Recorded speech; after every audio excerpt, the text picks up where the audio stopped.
From News 19, I'm meteorologist Daniel Bonds. We're still under News 19 weather impact alert day for today because of Debby. Through this evening, flash flooding is going to be possible, and you never want to drive or walk through flooded areas. You don't want to play in flooded streets because we know that water can be contaminated. Tropical Storm Debby moving very slowly. Heavy rain this afternoon and possibly this evening as well could cause some impassable roadways. So you don't want to drive or walk through flooded areas. We mentioned that just a second ago. Have a plan just in case. If you're told to evacuate, do so immediately. Stay away from down power lines. And we mentioned this too, avoid contact with flood waters. Tropical Storm Debby did make landfall 2 o'clock Thursday morning near Bulls Bay, South Carolina, in Charleston County. Did have winds of 50 miles per hour. Here is the 5 a.m. advisory for Debby. Still does have 50 mile per hour winds, currently moving towards the northwest at about 5 miles per hour. It will start to pick up some forward momentum, especially as we go into tomorrow. And then you'll notice how fast it moves out of here. By Sunday, it is out of the United States at that point. We'll zoom in here a little bit closer. Expect Debby to be a tropical depression by early Friday morning, maybe along the North Carolina and Virginia line. So it's going to quickly move out. Our weather will improve. You'll notice the spaghetti models, pretty good agreement. Debby moves on out, and our weather does improve for the rest of the work week. Even though there's only one more day left, Friday should be a little bit better. Water vapor imagery shows the heaviest rainfall potential North Carolina. That's what we've seen so far this morning. Forecast model kind of showing that as well. That's where the heaviest rain probably will be. We can't rule out some heavy downpours for us here across the Midlands. We're still under the flash flood watch until tomorrow morning, but the worst of the weather appears to be going up towards North Carolina. As we look ahead towards Friday morning, we'll start to see some sunshine and things will be heating up. Here in South Carolina, this is 9 o'clock Thursday morning. This morning, still do have those heavier bands moving through, but again, the heaviest rain, at least today, appears to be in parts of North Carolina. As we get to Thursday afternoon, this is 3 o'clock, so later today at 3 o'clock, those showers start to break up. 6 o'clock, just isolated showers at that point as Debby continues to move on out. By tomorrow morning, sunshine will dry out, but it is going to be very humid and it is going to be hot. So heat index values will be a factor as we go into tomorrow and into the weekend. European forecast model over the next several days shows just hit or miss showers and storms.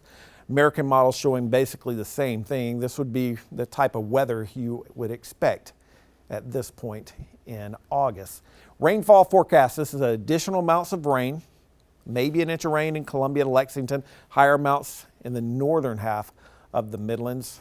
So we could pick up a little bit more rain as that shower activity rotates around Debby. Flash flood watch in effect until 8 o'clock for most of the Midlands. This will be 8 o'clock Friday morning with the exception of Newberry, Saluda, and Aiken counties.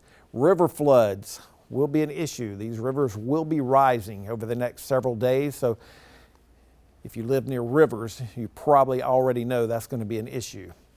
Rainfall totals through Friday morning, a little bit higher up towards Rock Hill. May have some more shower activity along the coastal region of South Carolina, especially over the weekend. So that's something they'll have to probably deal with. But the heaviest rain today is going to be in North Carolina, indicated by the Weather Prediction Center's forecast. We're still under a risk for excessive rainfall in that red area, but as we just mentioned, the greatest risk for flash flooding is going to be in North Carolina, although officially we're still under a flood watch until 8 o'clock Friday morning. Tropical storm warning in effect for the coastal region of South Carolina over towards the Grand Strand. As far as tropical storm force winds are concerned, very low risk at this point, slightly higher risk over in the extreme eastern part of the Midlands, higher risk over there towards the Grand Strand and Myrtle Beach and over towards the PD. Temperatures will be in the upper 70s, low 80s, heavy rainfall. We'll have that rain kind of decreasing tonight with low temperatures dropping down into the low to mid 70s. Heat index value not a issue today. Tomorrow, though, and Saturday, 109, possibly 108 on Saturday. So heat index values will be climbing. Can't rule out a few showers and storms Saturday. Sunday, maybe. Typical summertime pattern. Pop-up shower or storm on Monday. Scattered showers and storms Tuesday as temperatures will be pretty close to normal. Rip currents, high risk for rip current problems along the coastal region of South Carolina. So dangerous and potentially life-threatening rip current conditions along the coast. Rain in Myrtle Beach today. Over the weekend, scattered showers and thunderstorms. Charleston's forecast basically the same with highs in the lower 90s. And in Greenville, forecast for the weekend looking pretty good with only a small chance for a pop-up shower or storm. We've had 4 named storms so far. Debby, the latest named storm, it made its second landfall, as we mentioned earlier today, Bulls Bay in Charleston County. And we're watching this area. National Hurricane Center gives us a 20% chance, so a low chance of further development. I will say both the American and the European models do develop that into something next week, but that's something to worry about next week. Looking ahead, our 8 to 14 day temperature outlook, slightly warmer than normal conditions, August 15th through August 21st, and slightly wetter than normal conditions for just a sliver of South Carolina. College football only 23 days away, 3 weeks from Saturday. Labor Day is 25 days away. And if you're really looking ahead, and October 31st, 84 days away, that is Halloween. And as always, you can follow me on these social media outlets. But we're going to continue to follow Debbie. Debbie will be moving out, and our weather will be improving for Friday. Have a great day.